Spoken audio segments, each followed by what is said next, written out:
যখন তারা এসে চাপ দিছে, তারা বাড়িতে হাসপাতালে নিয়ে আসতে রাস্তার মধ্যে আমার এক বন্ধু তার চাচার করে ভাই আমার ফোন দিছে যে ভাই আমার ছোট ভাইরে এসে চাপ দিছে, হাসপাতালে যেতেছি, তাড়াতাড়ি আয়। ওরা এসে শুনি যে মারা গেছে কারণ হলো তারা ইঞ্জেকশন দিতে পারে না, এক অক্সিজেন দেয় নাই, দুই তারপরে যে বুকে যে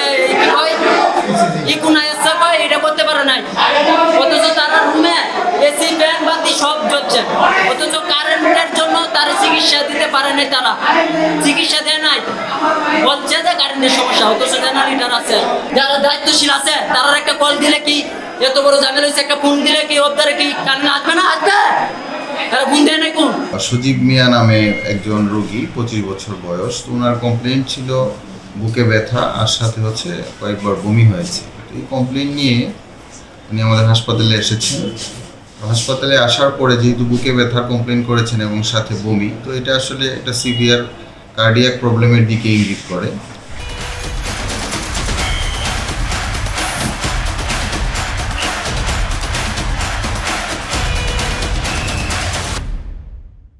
তো এটার প্রেক্ষিতে তখন আমাদের ইমার্জেন্সি মেডিকেল অফিসার যিনি ছিলেন উনি তাৎক্ষণিকভাবে রোগীকে ইসিজি করান এবং প্রয়োজনীয় চিকিৎসা দেন। তো ইসিজিতে দেখা গেল ওনার ventricular arrhythmia, severe ventricular arrhythmia, যেটা হচ্ছে মানে হার্ট অ্যাটাকের পরবর্তী স্টেজে যেটা হয়ে থাকে, এবং এটা আসলে আলটিমেট ম্যানেজমেন্ট হলো ডিসি শক দেওয়া, যেটা আসলে আমাদের এখানে কার্যকর সিসিইউ বা আইসিইউ না থাকার প্রেক্ষিতে এটার ট্রিটমেন্টটা আমাদের এখানে দেওয়া কোনোভাবেই পসিবল ছিল না। তো এরপরে রোগীর যে স্বজন যারা আসছেন এবং আরও দলে দলে বিভিন্ন লোকজন আসছে, এসে তো আসলে হাসপাতালে একটা মেসাকার পরিস্থিতি তৈরি করা হয়েছে। এখানে ডাক্তার, নার্স সহ আমাদের ইমার্জেন্সি যে অন্যান্য স্টাফরা যারা ওই সময় ডিউটিতে ছিলেন এবং আমাদের আনসার সদস্যরা, পুলিশ সদস্য যারা আছেন, সবার উপরে তারা চড়াও হয়েছে এবং ইমার্জেন্সিতে ভাঙচুর হয়েছে। এখানে আমাদের ফার্নিচার সহ আমাদের যে জানালার যে থাই গ্লাসগুলো আছে এগুলোতে ভাঙচুর হয়েছে এবং তারা হচ্ছে মৃত ব্যক্তির লাশটিকে তারা আমাদের ইমার্জেন্সি গেটের সামনে রেখে মোটামুটি 2-3 ঘন্টার মতো আমাদের ইমার্জেন্সি সেবাটাকে অবরুদ্ধ করে রাখে।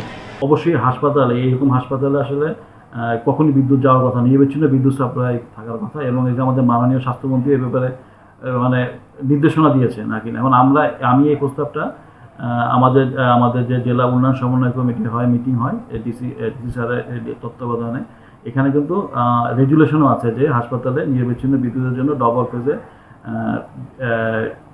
করার জন্য ব্যবস্থা নেওয়ার জন্য। কিন্তু এটা আসলে পিডিবি এবং হচ্ছে গিয়ে পিডাব্লিউডি এইটা হচ্ছে গিয়ে তারা করে দিবে আর কি আমাদের।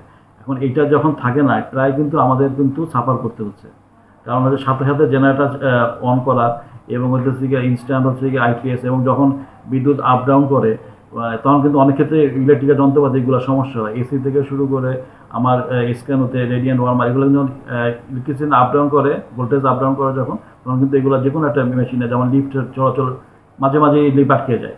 তো এই ব্যাপারগুলো আসলে আমাদের জন্য নিরবিচ্ছিন্ন এবং একদম বিদ্যুৎ যাতে মানে আপ ডাউন না করে একদম জেনুইন ভোল্টেজটা আমি পাই, জেনুইন রিটা আমি পাই, সেই জিনিসটা আসলে খুবই দরকার এই হাসপাতালের জন্য, যে কোনো একটা স্বাস্থ্যসেবার জন্য খুবই দরকার।